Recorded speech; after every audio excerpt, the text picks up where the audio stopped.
over Brett's stuff today. Made a little bit of progress since the last video. We've been rocking and rolling pretty hard on this thing. Got back half all done. It's mostly welded. Everything that we can get to on the jig is welded. Then I got anti-roll bar mocked up in here. I got it all tacked on.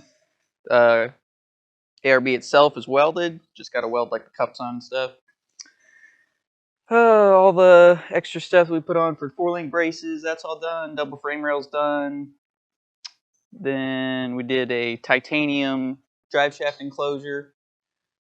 Once the car comes off the jig and everything, I'll finish that out with there's a couple of aluminum pieces to make the rest of the tunnel going back. Then we had Brett up here last week. Yeah, last week. He fit for the seat and column, pedals, all that stuff. So we're getting ready to start mounting all that stuff. I've started getting the tunnel kind of closed in because he said he wanted a surround around the transmission just to help, like, if a line blows off or something, just to keep fluid from spraying up and things like that. So then Alec got fire bottles mounted. He's working on the battery mount. That's almost done. I got drive shaft loop in the very back. This one's kind of a fun one because you gotta, to give us enough clearance to have the amount of extension that he wants, I had to notch it like all the way down. So it's that's a fun notch to try and do and fit everything in here and do it on, top and bottom. So that one's always fun. But we got wishbone mounts tacked on here. We're just waiting on the wishbone. He's getting a Cameron Johnson wishbone for it. We got the housing sitting over there. It's all covered up. But we're going to try and get this off the jig hopefully by the end of this week. And then by probably end of next week, body should be on and it should be rocking and rolling with the rest of the build. But that's about all I've been doing, not a whole lot. Just, the entire middle and back of the car. But Matt's been doing everything forward of the firewall. I've been doing everything behind the firewall. But yeah, that's about it for back here.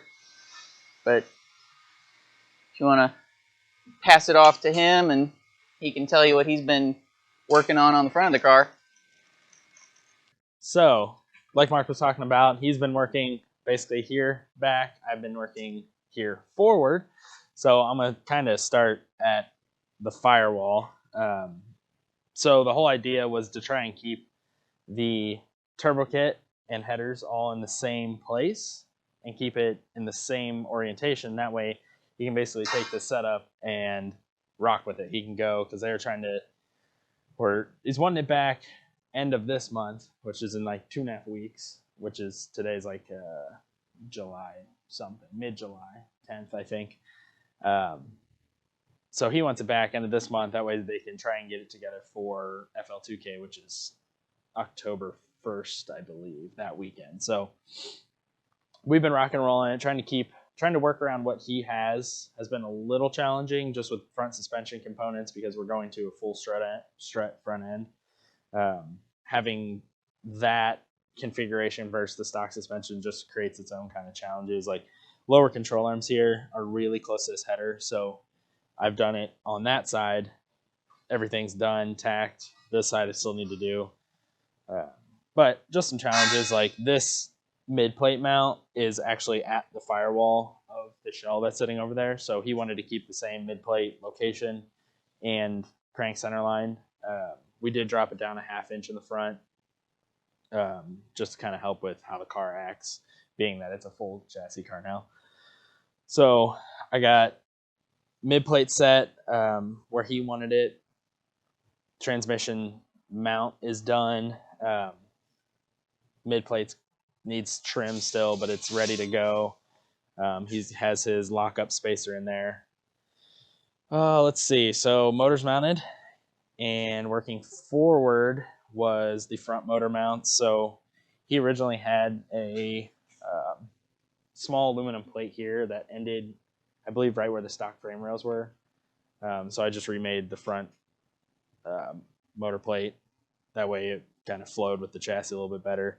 That side's a little, can't really do much with it because it's just the stock mount.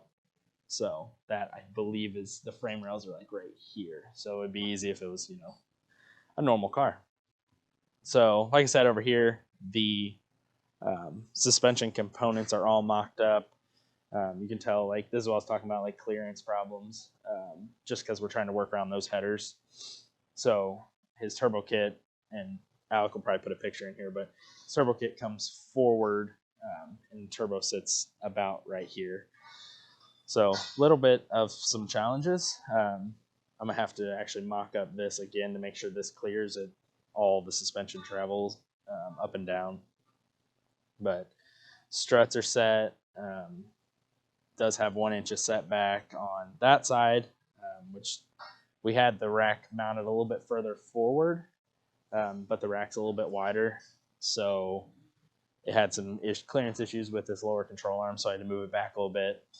Being that that side is 1 inch back, it created issues on that side also. But like I said, just dealing with what kind of he already has, and being a little bit of a different setup. This isn't a normal motor setup in this type of chassis car. Normally you have like a double frame rail section that would come through over here. I'll come over here and show you. So normally you'd have like a double frame rail section come through like somewhere here, come forward, and just continue forward. Well, because it's a street car, we have an alternator, and on that side he has his scavenge pump and dry sump set up. So we're not really able to continue forward, and with how he has the headers, there's just no space. So I think we're gonna try and work something down, maybe inside of these headers, and try and get a tube forward just to brace it a little bit more.